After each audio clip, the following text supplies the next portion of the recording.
지금 이 순간에도 눈에 보이지 않는 판이 바뀌고 있습니다. 프랑스가 우리 한국을 경계하는 이유, 사실은 단순한 외교 마찰이 아니라 산업기술 문화 전반에 걸친 국가위상 역전의 서막이기 때문입니다. 지난 5월 에마뉘엘 마크롱 프랑스 대통령이 아시아 현안 외교 무대에서 유럽은 이제 아태 지역과 새로운 협력을 모색해야 한다라고 선언했을 때 그는 말로는 파트너십을 강조했지만 그 속에는 우리는 더 이상 미국 중심뿐 아니라 독자 생존과 영향력을 추구한다는 의미가 깔려 있었습니다. 더 가디언에 따르면 이 독자 생존 영향력이라는 키워드가 프랑스가 한국을 잠재적 경쟁자로 바라보게 만든 틀입니다. 먼저 뷰티 산업에서 벌어진 충격적인 변화부터 살펴보겠습니다. 한국의 K-뷰티가 미국 시장에서 올해 1에서 4월의 수입 화장품 점유율 20.1%, 수출액 약 4억 7,700만 달러로 프랑스를 제치고 1위를 차지했습니다. 프랑스가 전통적으로 지배해온 고급 화장품 시장이 한국의 섬세한 기술력과 감성 브랜딩에 밀리고 있다는 건 단순한 시장 변화가 아니라 국가 브랜드 경쟁의 충격파입니다. 이어서 프랑스 뷰티 시장 내부도 위기를 맞고 있습니다. 프랑스 뷰티 퍼스널 케어 시장은 2025년 기준 약 1,561억 달러로 추정되며 향후 성장률이 연평균 4.5% 수준에 그친다는 분석이 나왔습니다. 반면 한국은 K-뷰티란 이름으로 유럽, 미국 양쪽에서 빠르게 존재감을 키우고 있습니다. 프랑스 입장에선 내가 오랫동안 지켰던 왕좌가 흔들린다는 위기의식이 분명 존재하는 셈입니다. 그리고 이 산업적 문화적 충격은 곧 군사 안보 영역으로도 파장을 일으키고 있습니다. 한국과 프랑스는 현재 협력의 틀도 강화하고 있지만 이 듀얼 모드가 오히려 프랑스로 하여금 한국을 전략적 파트너이자 동시에 경쟁자로 인식하게 만드는 계기가 되고 있습니다. 최근 방위사업청이 프랑스 조달기관과 우주안보 및 정보공유 협력 협약을 맺은 사실도 그 일환입니다. 여기서 중요한 건 겉으론 협력하되 속으론 우리가 이 주도권을 놓치면 유럽과 아태 사이에서 입지가 흔들릴 수 있다는 프랑스의 고민이 있다는 점입니다. 한국이 단순히 기술 수입국에서 벗어나 수출 주도국으로 올라선 지금 그 변화 속에서 프랑스는 나름의 경계 상태에 놓인 겁니다.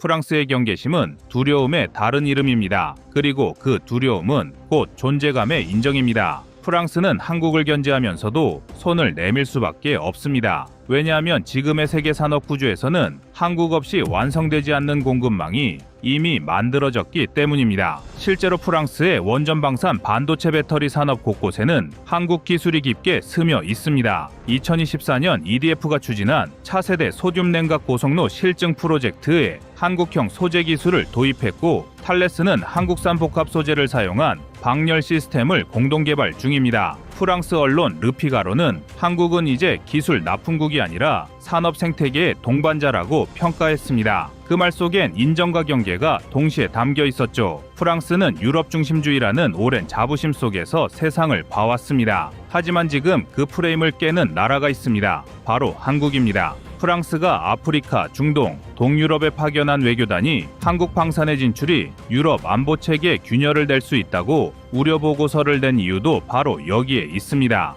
그러나 역설적으로 그 위협은 유럽이 한국을 대등한 기술 파트너로 받아들이기 시작했다는 증거이기도 합니다. 이제 한국의 전략은 분명합니다. 단순한 수출이 아니라 유럽 속에서 한국의 표준을 심는 것입니다. 예를 들어 한화오션이 영국 바브콕과 함께 캐나다 잠수함 사업에 참여하는 순간 한국의 조선 기술은 이미 북대서양을 건너 유럽 조선 산업의 표준이 되기 시작했습니다. 한국이 만든 K-디젤 잠수함 설계는 프랑스의 스콜펜보다 작지만 작전 지속력은 2배, 그리고 단가 경쟁력은 30% 이상 우세합니다. 이런 데이터는 프랑스 기술의 우위라는 환상을 무너뜨렸습니다. 그리고 무엇보다 중요한 건 한국의 기술 속도입니다. 프랑스가 하나의 원전을 짓는데 15년이 걸릴 때 한국은 7년이면 완공합니다. 프랑스가 차세대 전투기 FC AS를 2040년에 실전화하겠다고 할 때 한국은 KF-21을 이미 2028년에 배치합니다. 프랑스가 논의 중일 때 한국은 이미 실무를 띄우고 있는 겁니다.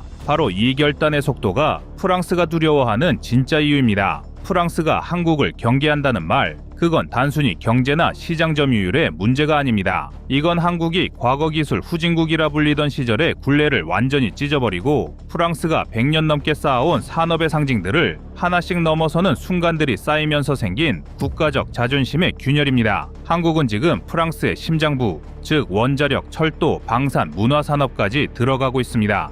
체코의 두코바니 원전 사업은 그 상징적인 사례였습니다. 프랑스 EDF가 거의 확정 단계까지 갔던 이 계약을 한국 수력원자력이 APR 1400으로 정면 돌파했습니다. 단순히 가격이 싸서가 아닙니다. 가동 효율 37.5%, 60년 이상 운전 수명, 1400메가와트급 출력을 갖춘 이 원전은 유럽 기준 안전 인증을 모두 통과했습니다. 무엇보다 체코가 신뢰한 건 한국의 납기 준수율 100%라는 사실이었습니다. 프랑스가 건설 중인 플라망빌 3호기는 공정이 10년 넘게 지연되었지만 한국은 아랍에미리트 바라카 원전을 계획보다 1년 앞당겨 완공했습니다. 체코 입장에서는 당연히 프랑스식 명품보다 한국식 실전 기술을 선택할 이유가 충분했던 겁니다. 프랑스 정보기관이 체코 관료를 포섭했다가 발각된 사건 이후 프랑스 외교부는 한국이 유럽 시장 질서를 흔든다고 비공식적으로 언급한 것도 이 때문이죠. 그 다음은 고속철도입니다. KTX의 기술적 뿌리는 프랑스 태제베였지만 지금의 한국 고속철도는 완전한 국산 플랫폼으로 진화했습니다. 최고속도 시속 320km, 정시운행률 99.7%, 에너지 효율은 태제베보다 8% 이상 높습니다. 실제로 2023년 카자흐스탄 고속철 입찰에서 프랑스 알스톰이 제안한 가격보다 한국이 15% 저렴하면서도 납기 기간을 절반으로 제시해 유럽 관계자들이 충격을 받았습니다. 프랑스는 그때 깨달았습니다. 이제 한국은 기술 수입국이 아니라 수출국이다. 방위 산업에서도 상황은 다르지 않습니다.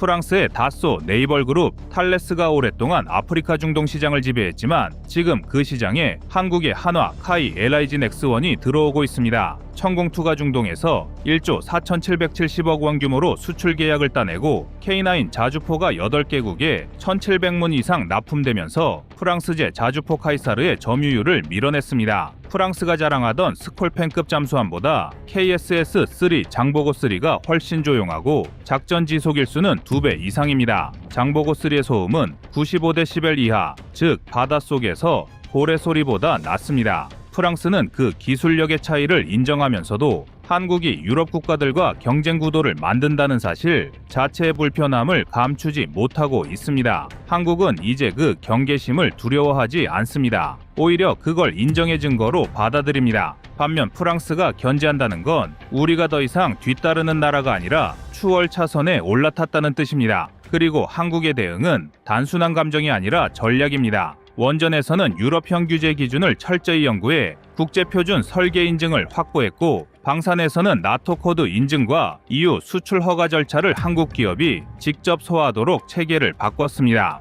기술, 외교 산업을 하나의 생태계로 묶은 한국식 구조가 만들어진 겁니다. 프랑스가 문화 강국이라 자부하던 영역에서도 한국은 새로운 흐름을 만들어가고 있습니다. 2025년 기준 K 콘텐츠의 해외 수출액은 150억 달러를 넘어서며 프랑스 전체 문화 수출액의 60%를 돌파했습니다. 드라마와 K-뷰티가 결합한 형태의 글로벌 브랜딩은 프랑스가 수십 년간 쌓아온 명품 산업의 이미지를 젊은 세대에게서 밀어내고 있습니다. 파리의 백화점에서 한국 화장품 브랜드 설화수가 샤넬 옆에 진열되고 런던 패션위크 무대에 한국 디자이너들이 선다는 건 단순한 유행이 아닙니다. 문화, 기술, 브랜드가 한 나라에서 동시에 성장하는 기적의 현상입니다. GDP 2조 달러, 수출 세계 6위, 방산 수출 세계 4위, 원전 수주율 아시아 1위. 이 수치들이 프랑스가 경계하는 이유이자 한국이 더 이상 동아시아의 변방이 아니라 유럽을 위협하는 글로벌 중심으로 이동하고 있음을 보여주는 상징입니다. 이제 한국은 프랑스를 따라가는 나라가 아닙니다. 오히려 프랑스가 한국을 따라 분석해야 하는 시대가 왔습니다.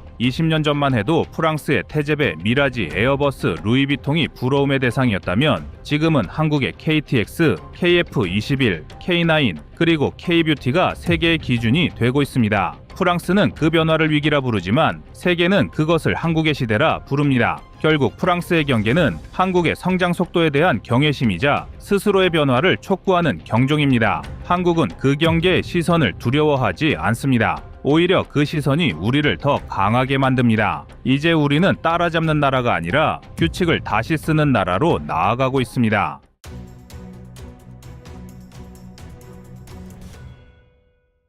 다음은 25년 4월 3일 한국 포탄 기술 영상입니다. 우크라이나에 대한 포탄 지원에 열을 올리고 있는 나토가 결국 칼을 빼들었습니다. 러시아를 상대로 나토가 꺼내든 카드는 포탄 표준화인데요. 나토에서 운용하는 포병들의 표준 구경은 155mm로 유지되고 있었습니다. 하지만 그동안 포탄 구경의 수치만 신경을 써왔을 뿐 그 이상의 전략적 판단이나 작전의 효율은 고민하지 못했던 것이 나토였습니다. 2024년 7월 7일에 보도된 국내 언론의 보도에 따르면 나토는 지금까지 자신들이 시행해왔던 표준화가 서류상으로는 좋았지만 현장에서는 그렇지 않았다는 것을 인정했습니다. 포탄의 구경에만 신경을 썼을 뿐 다양한 포탄에 대한 상호 호환과 작전의 효율까지는 미처 생각을 못했던 것이 러시아 우크라이나 전쟁에서 드러난 것인데요. 유럽에서 155mm 포탄에 대한 규격과 다양한 포탄에 대한 표준화가 추진되자 이와 함께 우리 대한민국이 보유하고 있는 155mm 포탄 전력에 대한 관심도 함께 높아지고 있습니다.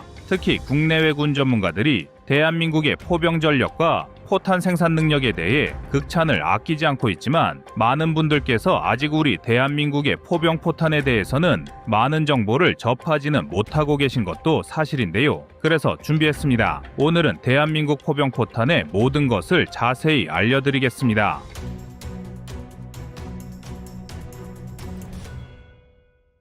지금까지 K9과 함께 많은 주목을 받았던 포탄은 대부분 사거리 연장에 초점을 맞췄던 포탄이었습니다. 로켓 추진체를 활용하여 사거리를 연장한 랩탄이나 비행 중 받는 항력을 줄여 사거리를 연장한 HEBB탄 50에서 60km의 사거리를 넘나드는 신형 포탄 등 주로 사거리에만 초점을 맞춰 포병 포탄이 소개되어 왔는데요. 포병에 있어서 적보다 우월한 사거리를 가졌다는 것은 그만큼 전략적으로 중요한 요소입니다. 하지만 우리 대한민국에는 사거리를 획기적으로 늘린 포탄만 있는 것이 아닙니다. 더 효율적으로 적성국의 도발을 분쇄하기 위한 다양한 포탄 전력을 구축하고 있는데요. 대한민국이 사용하는 155mm 포탄 중 특이한 성능을 가진 포탄으로는 먼저 지뢰살포탄이 있습니다. 포탄의 이름에서 알 수 있는 것처럼 패스컴은 적진의 지뢰를 살포할 수 있는 포탄입니다. 패스컴을 자세히 살펴보면 대인용 지뢰인 ADAM과 대전차용 지뢰인 램이 있습니다.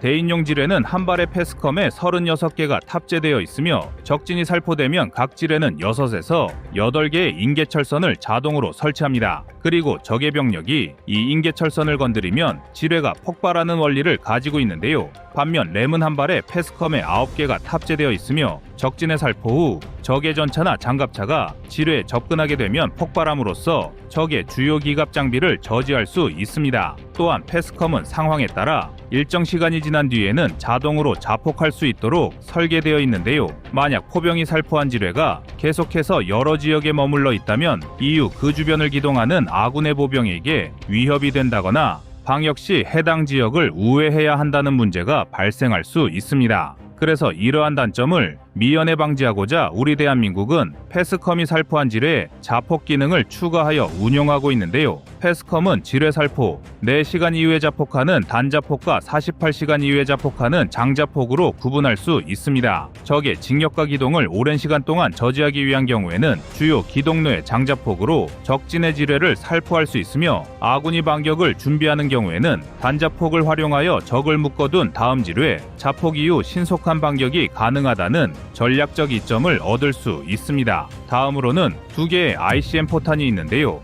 인마 살상을 위해 사용하는 APICM과 기갑 전력까지 사냥하기 위한 DPICM이 있습니다. APICM은 일반적으로 사용하는 고폭탄보다 더 높은 살상력을 내기 위해 개발된 포탄입니다. APICM은 일발의 모탄 안에 수십 개의 자탄을 보유하고 있으며 적 표적을 향해 발사된 APICM은 공중에서 가지고 있는 자탄을 적진에 투하합니다. 그리고 투하된 자탄은 지면에 떨어진 다음 사람 머리 정도의 높이로 다시 튀어 올라 폭발하며 다수의 적군을 사살합니다. 단 한 발의 APICM으로도 수십 발의 수류탄이 사람 머리 위에서 터지는 것과 같은 효과를 낼 수가 있는 것입니다. 일반적으로 자주포, 박격포 등의 고폭탄은 지면에서 부채꼴 모양으로 파편이 튀기 때문에 지면에 엎드리거나 참호 등에 숨으면 그 위력이 반감되는 문제가 있었습니다. 고폭탄도 시한 신관을 장착하여 공중에서 파열시킬 수도 있으나 적을 일시에 소멸시킬 정도의 위력은 아니었는데요.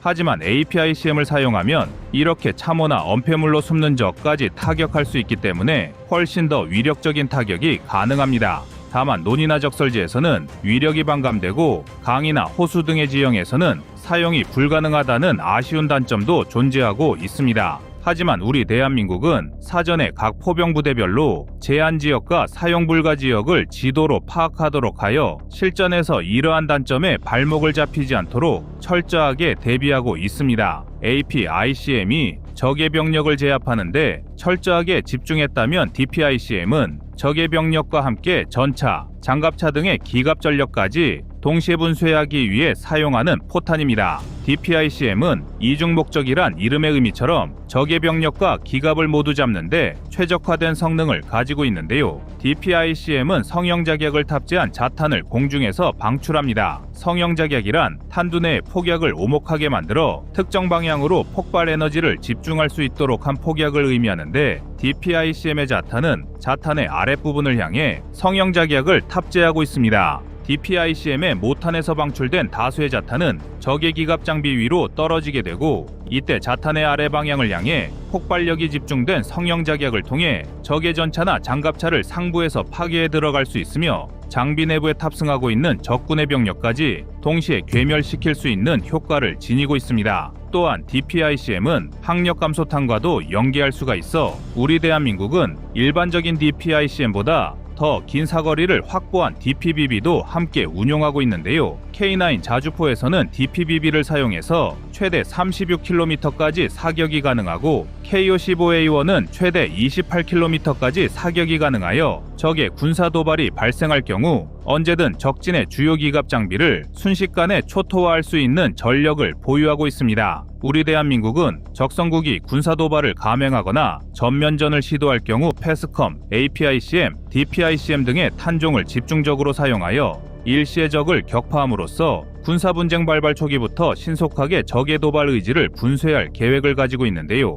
특히 적의 주요 지휘소나 장비고 또는 적 기갑 부대를 괴멸하기 위한 화력 경멸 지역에 다수의 이러한 포탄을 집중한다면 해당 지역을 말 그대로 불바다로 만들 수 있습니다. 그리고 이러한 살상용탄을 지원해주는 포탄들도 있습니다. 그 중에서 가장 유명한 탄종을 손꼽자면 바로 조명탄인데요. 흔히 조명탄이라고 하면 영화에서 주인공을 보조하는 장면으로만 기억하시지만 155mm 조명탄의 세계는 많은 분들의 생각보다 더 심오합니다. 155mm 조명탄은 1최5m씩 하강하며 120초의 시간 동안 적진을 비출 수 있습니다. 따라서 155mm 조명탄은 표적보다 600m 위에서 파열시켜야 최적의 조명 효과를 얻을 수 있는데요. 일반적으로 적군의 20m 상공에서 포탄을 파열시키는 살상용 포탄과는 다른 지점이 되겠습니다. 그리고 한 발의 조명탄만으로도 무려 1km의 작전 범위에 조명 효과를 지원해 줄 수 있는데요. 조명탄 지원은 영화에서 보는 것처럼 단순히 한 발만의 조명으로 끝나지 않습니다. 우리 대한민국은 조명탄의 낙하 속도를 계산하여 끊임없이 작전 지역을 비춰줄 수 있도록 사격하는 계속 조명과 최적의 조명 지원 상태에서 적진의 살상용 포탄을 발사하는 협조 조명 등 다양한 조명탄 사격 방법을 구축하고 있습니다. 특히 협조 조명은 포병의 작전에서도 굉장히 쉽지 않은 사격인데요. 포대의 기준을 맡고 있는 기준포는 조명탄 발사와 살상용 포탄의 발사를 동시에 준비해야 하기 때문에 병력의 임무 숙달이 완벽하지 않다면 결코 쉽게 구사할 수 있는 사격은 아닙니다. 하지만 세계 최고의 포병을 자랑하는 우리 대한민국은 언제든 이러한 사격 임무를 수행하는데 차질 없는 준비 태세를 구축하고 있습니다. 하천이나 수로를 통해 적의 침입이 언제든 발생할 수 있는 대한민국의 지정학적 특성상 조명탄과 살상용 포탄을 유기적으로 사격할 수 있어야 하기 때문에 조명탄의 전략적 중요성은 그 어떤 포병 포탄에 뒤지지 않다고 할 수 있는데요. 여기에 더해 대한민국 포병이 운용하는 관측 포탄이 있습니다. 관측반이 해왔던 임무 수행을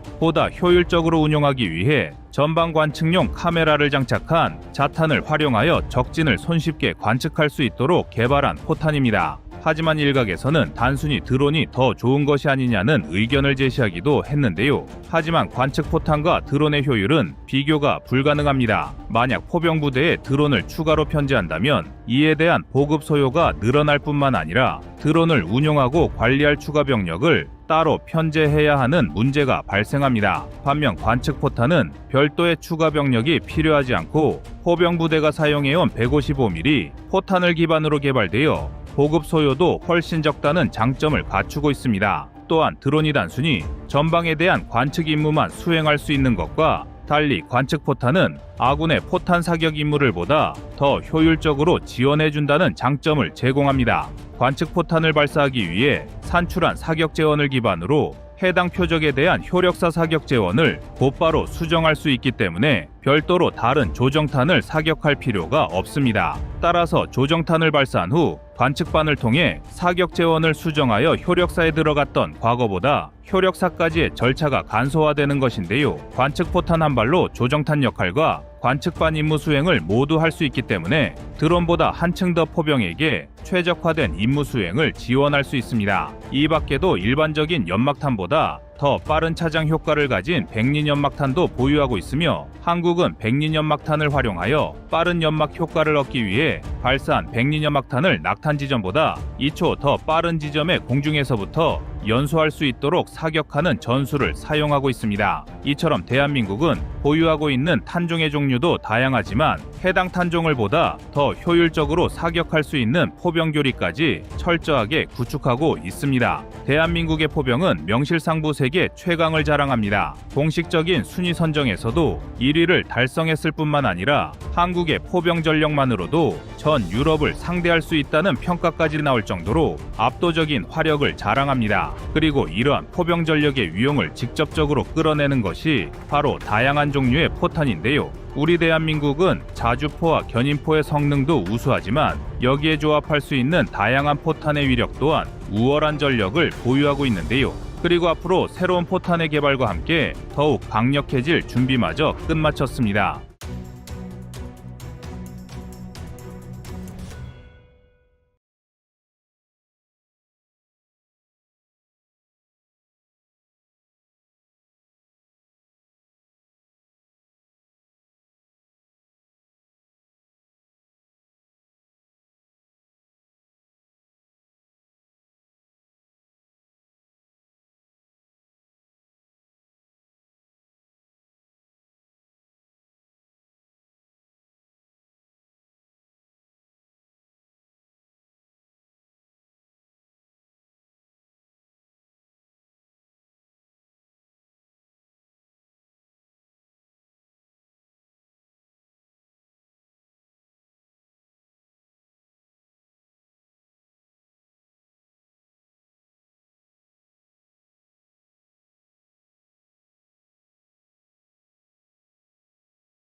경주에서 세계 규칙이 한국식으로 재정렬되는 순간입니다. 경주의 빛과 소리가 꺼지지 않던 이틀 동안 외신 헤드라인이 먼저 바뀌었습니다. 정상들의 경론보다 빠르게 숫자와 서명이 쌓였습니다. 한국이 의장국으로 판을 깔자 아시아 태평양의 통상규범과 기술 패권 공식을 우리에게 유리한 각도로 틀어 잠그는 장면이 연달아 나왔습니다. 선언문 초안의 문구를 두고 해석이 분분할 때 해외 매체는 결과를 숫자로 요약했습니다. 엔비디아의 GPU 26만 장, 원 위안의 70조 통화 스와프 복원, 이 짧은 두 문장이 사실상 이번 정상회의의 결론이었습니다. 숫자 두 개로 끝났지만 그 안에는 시장, 안보, 산업, 외교가 동시에 맞물리는 거대한 톱니바퀴가 돌아가기 시작한 순간이 담겨 있습니다. 이번 경주는 축제가 아니라 결정의 무대였습니다. 한국이 에이펙 의장국으로 나서자마자 판의 규칙이 바뀌었습니다. 아시아 태평양의 통상질서, 기술 패권의 흐름이 한국 쪽으로 기울기 시작했습니다. 그 중심에는 바로 경주선언이 있습니다. 공식 홈페이지에 올라온 문장엔 연결, 혁신, 번영이라는 세 단어가 또렷이 새겨졌습니다. 그런데 그 안에 숨은 진짜 의미는 단순한 수사가 아닙니다. 느슨해진 자유무역 규칙을 다시 조이고 공급망과 디지털 규범을 업그레이드하며 블록화 경쟁으로 인한 경제 출혈을 최소화하겠다는 강력한 방향성입니다. 다자질서의 나침반이 된 이 선언의 중심엔 한국이 있습니다. 이번엔 흐름의 관성이 우리 쪽으로 완전히 돌아선 겁니다.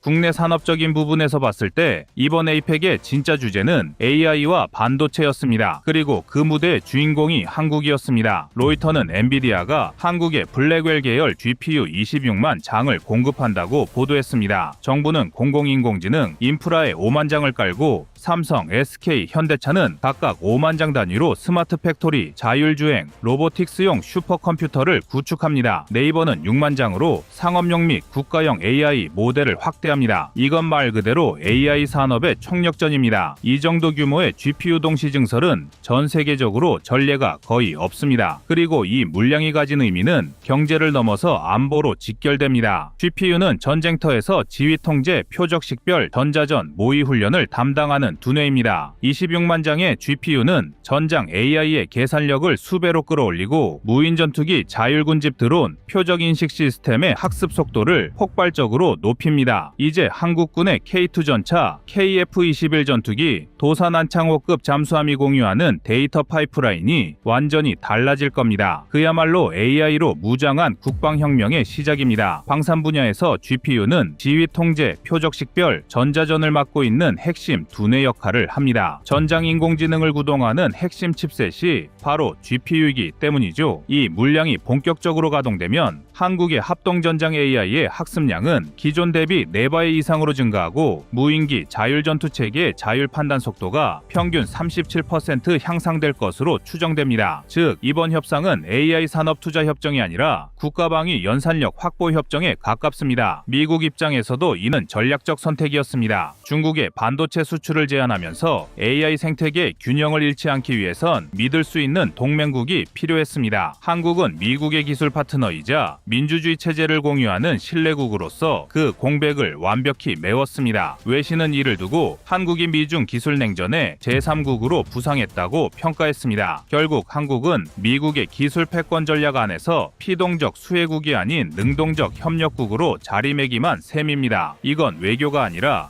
국방의 새로운 형태입니다. GPU가 안보의 두뇌라면 통화 스와프는 국가 경제의 심장입니다. 이번 안중 정상회담에서 재가동된 70조 원 규모의 원 위안 통화 스와프는 2017년 사드 갈등 이후 끊겼던 경제 혈관을 다시 연결한 상징적 사건이었습니다. 이 협정이 재개되자마자 한국 증시는 안정세로 돌아섰고 환율도 즉시 진정됐습니다. 통화 스와프는 외환시장 위기 때 나라의 신용을 지탱해주는 최후의 보루입니다. 70조 원이면 외환 보유액의 약 7%를 즉시 보강할 수 있고 수출 대금 정산, 방산 계약, 장기 조달에서도 원화 유동성을 보증할 수 있습니다. 즉, 세계 경제가 흔들릴 때도 한국의 기업과 군수 생산 라인은 끊기지 않는다는 뜻입니다. 돈줄이 끊기면 총도 못 만든다는 말이 있죠. 이번 스와프는 그 근본을 지켜낸 보이지 않는 전투의 승리였습니다. 무엇보다 주목할 점은 이번 협상이 미국의 눈치를 보지 않고도 중국과 실효과 실리를 챙긴 균형 외교의 모범 사례라는 겁니다. 미국과의 기술 동맹을 유지하면서도 중국과의 경제 협력을 복원한 건 두 초강대국 사이에서 한국이 협상의 중심축이 됐다는 의미입니다. 이 때문에 많은 해외 외신이 이번 회담을 이렇게 평가했습니다. 경주는 단순한 회의장이 아니라 새로운 규칙이 만들어진 현장이었다. KBS와 코리아타임스는 한국의 의정과 운영을 연성 외교로 시작해 경성 성과로 마무리한 전례 없는 회의라 평가했습니다. 의장국의 문화 동선은 부드러웠지만 실제 협상 결과물은 철저히 전략적이었습니다. 에이펙 역사상 가장 어려운 합의로 꼽히던 자유무역 문구가 경주 선언에 명시된 것도 그 증거입니다. 미국의 보호무역, 중국의 내수 중심주의 사이에서 한국은 화백정신이라는 자신만의 문화적 해석으로 이견을 조율했습니다. 그 결과 GPU는 기술력, 통화스와프는 경제력, 경주선언은 규범력이라는 세 개의 결과물이 동시에 도출됐습니다. 세 개의 톱니가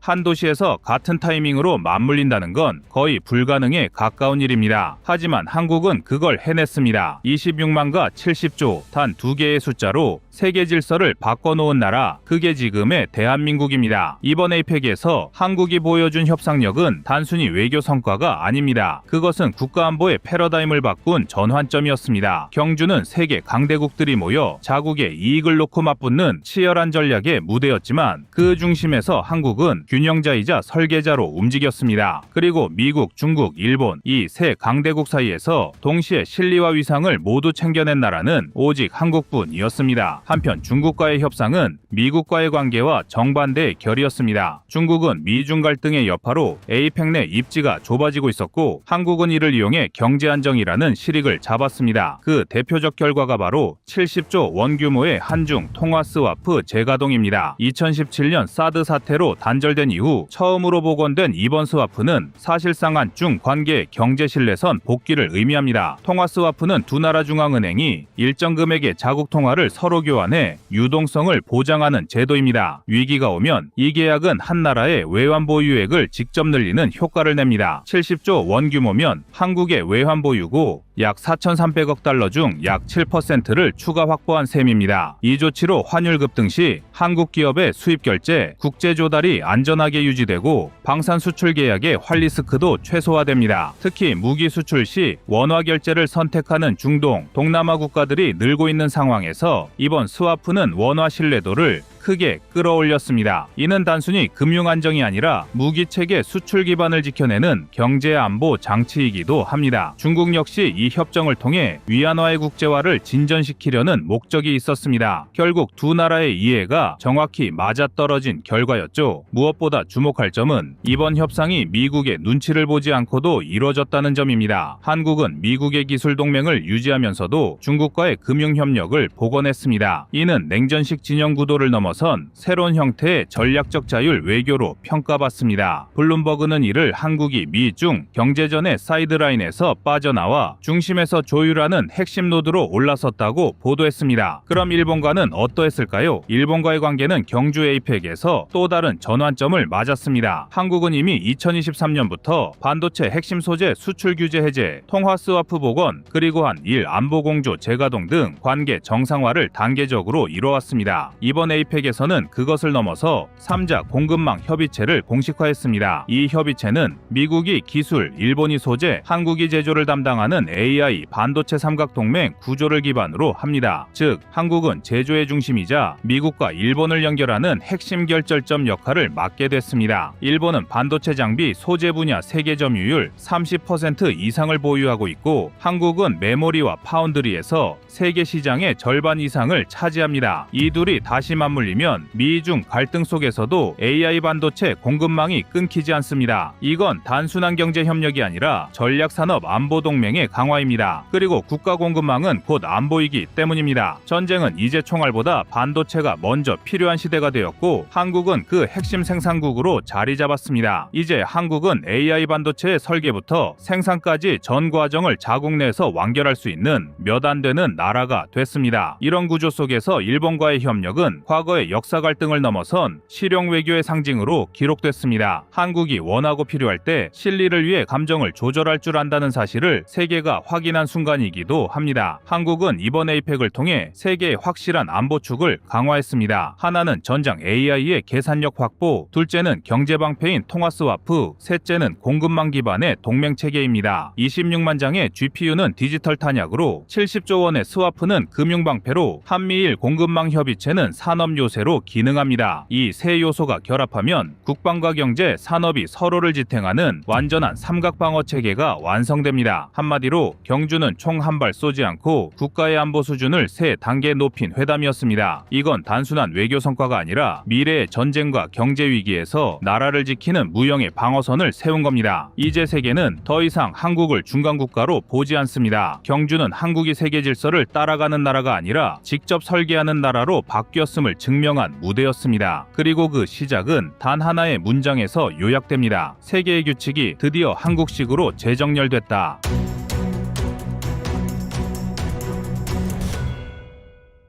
다음은 25년 10월 24일 80조 유럽 방산시장 한국이 독점한다 영상입니다. 폴란드 국방부 관계자는 한국은 우리가 서류상으로만 보던 일정을 실제로 지킨 유일한 나라였다고 평가했습니다. 그리고 지금 유럽 전역이 한국을 폴란드 모델로 바라보고 있습니다. 루마니아는 이미 K9 자주포 도입 계약에 1조 4천억 원을 마쳤고 300대 이상의 흑표 전차 추가 도입을 검토 중입니다. 스페인은 이스라엘산 다연장 로켓 계약을 취소하고 한국의 천물을 대안으로 검토하고 있으며 프랑스와 노르웨이, 핀란드까지 한국 방산업체와의 협상을 진행 중입니다. 이는 단순한 바이어의 관심이 아니라 유럽이 미국과 독일의 독점 체계에서 벗어나고자 하는 전략적 선택이라는 점에서 의미가 큽니다. 블룸버그는 최근 분석에서 한국의 방산 산업은 2022년 이후 수출액이 140억 달러를 돌파했으며 유럽에서 가장 빠른 성장세를 보이고 있다고 전했습니다. 실제로 한화, 현대로템, LIG, 넥스원, 카이 등 국내 4대 방산기업은 국산화율 95% 이상의 기술 독립 구조를 기반으로 유럽 시장을 빠르게 장악하고 있습니다. 이제는 유럽이 한국 무기를 수입하는 시대가 온 것입니다. 한때 한국이 무기를 만든다고 라며 비웃던 서방 언론이 이제는 한국산 무기 체계를 세계에서 가장 현실적인 대안이라 부르고 있습니다. 특히 K2 전차의 디지털 사격 통제 시스템, K9A2 자주포의 자동 장전 장치, 천무다연장의 80km급 정밀 유도탄, 그리고 장보고 3 배치2 잠수함의 리튬이온 배터리 기술은 유럽 주요국의 기존 체계를 기술적으로 압도하고 있습니다. 이제 유럽이 미국이 아닌 한국을 선택하는 이유는 분명합니다. 미국은 여전히 정치적 조건과 기술 이전 제한을 걸고 독일은 납기가 느리며 프랑스는 유지비가 높습니다. 반면 한국은 가격은 절반, 납기는 3분의 1, 기술 이전은 100% 개방입니다. 게다가 하나오션이 제시한 장보고 3 배치2급 오르카 잠수함 제한선은 독일 타입 21이 CD보다 장기작전 능력에서 27%, 수중 지속 시간에서 40% 더 높다는 평가를 받았습니다. 이 잠수함만 해도 8조 원 규모의 사업으로 올해 안에 사업자 선정이 예정돼 있습니다. 한국이 이렇게 빠르게 유럽 시장의 중심으로 올라선 데는 그만한 이유가 있습니다. 불과 몇 년 전까지만 해도 한국은 갑질을 당하던 쪽이었습니다. KF-21 개발 당시 미국은 한국이 KF-21을 개발하다 자신들에게 손을 빌릴 것이라 예상했고 유럽은 한국의 독자 개발을 의심했습니다. 그러나 현재의 결과는 그들의 생각과는 정반대로 돌아가고 있습니다. 국방과학연구소와 카이, 한화시스템이 손잡고 10년 만에 독자 A사 레이더를 개발하며 이 벽을 스스로 부셨습니다. 그때 좌절과 분노 그리고 이를 기술로 뒤집은 경험이 지금의 방산 수출 성공을 이끌어낸 원동력입니다. 유럽 각국의 군사구매 담당자들은 이제 한국을 갑을 관계의 공급자가 아닌 전략적 파트너로 대하고 있습니다. 폴란드의 K2PL 현지 생산 라인과 루마니아의 K9 조립 공장 설립 논의는 바로 그 상징입니다. 과거엔 기술 이전을 구걸했지만 지금은 우리가 기술을 이전해주는 입장으로 역전된 것입니다. 2024년 기준 방산 수출액은 195억 달러, 올해 목표치는 250억 달러입니다. 이 추세라면 2030년엔 연간 400억 달러, 누적 300조 원 규모의 수출 산업으로 성장할 전망입니다. 이는 조선 반도체, 자동차에 이은 대한민국의 네 번째 성장 엔진이 될 수 있습니다. 있습니다. 이번 유럽 80조 원 프로젝트의 성공은 한국이 세계 무기 시장의 중심으로 진입하느냐 아니면 여전히 부품 공급국에 머무르느냐를 결정짓는 분수령입니다. 유럽은 지금 현실적인 전쟁 준비를 하고 있습니다. 그동안 서류 속에서만 존재하던 유럽 방위 공동체는 러시아의 총선과 함께 깨어났고 각국은 자국의 무기고를 열어보며 절망했습니다. 낡은 M109, 부품이 끊긴 레오파르트 정비대기 중인 프랑스 자주포들, 나토 회원국 중 절반 이상이 즉시 투입 가능한 포병 전력이 40% 미만이라는 보고가 나왔습니다. 디펜스 뉴스는 유럽의 최대 약점은 돈이 아니라 속도라고 지적하고 있습니다. 미국은 우크라이나 지원으로 생산 라인이 막혀 있고 독일은 환경 규제로 공장 가동률이 떨어졌습니다. 그 틈을 정확히 파고든 나라가 바로 한국입니다. K2 흑표, K9 천무, 장보고 3 그리고 FA50 이 5체계는 이미 유럽 방산시장 판도를 바꾸는 5대 수출 패키지로 불립니다. 이전까지만 해도 K9 자주포 말고는 이렇다 할 방산 품목이 없었습니다. 가끔씩 FA50이 수출되면 대서특필됐고 천무가 수출되면 이 또한 마찬가지였습니다. 하지만 이제는 K9이었던 품목이 어느새 5대 전략무기로 늘어나고 있으며 그 확장세는 지금도 진행 중입니다. 하나오션은 폴란드의 오르카 잠수함 사업에 장보고3 배치2 기반 제안을 제출했는데 리튬이온 배터리 탑재로 자망 지속시간이 기존 독일 2일이 CD보다 40% 길고 수중작전 지속시간이 30일 이상입니다. 이 기술은 독일, 일본을 제외하면 구현한 나라가 없습니다. 폴란드 해군 관계자는 자망 지속력에서 한국이 독일을 앞섰다고 언급했으며 이는 유럽 잠수함 시장 판도가 뒤집힐 수 있음을 의미합니다. 또한 루마니아는 이미 2025년 9월 자주포 사업에서 한국산 K9을 우선 협상 대상으로 확정했습니다. 루마니아 국방부가 공개한 평가표를 보면 K9이 이탈리아의 M109L, 프랑스 카이사르보다 점수를 높게 받은 항목이 탄약 자동화율과 정비 소요 시간이었습니다. K9의 정비 주기는 800km, 카이사르는 400km에 불과합니다. 유지비까지 감안하면 루마니아군이 K9 한 대를 20년 운용할 때 드는 총비용은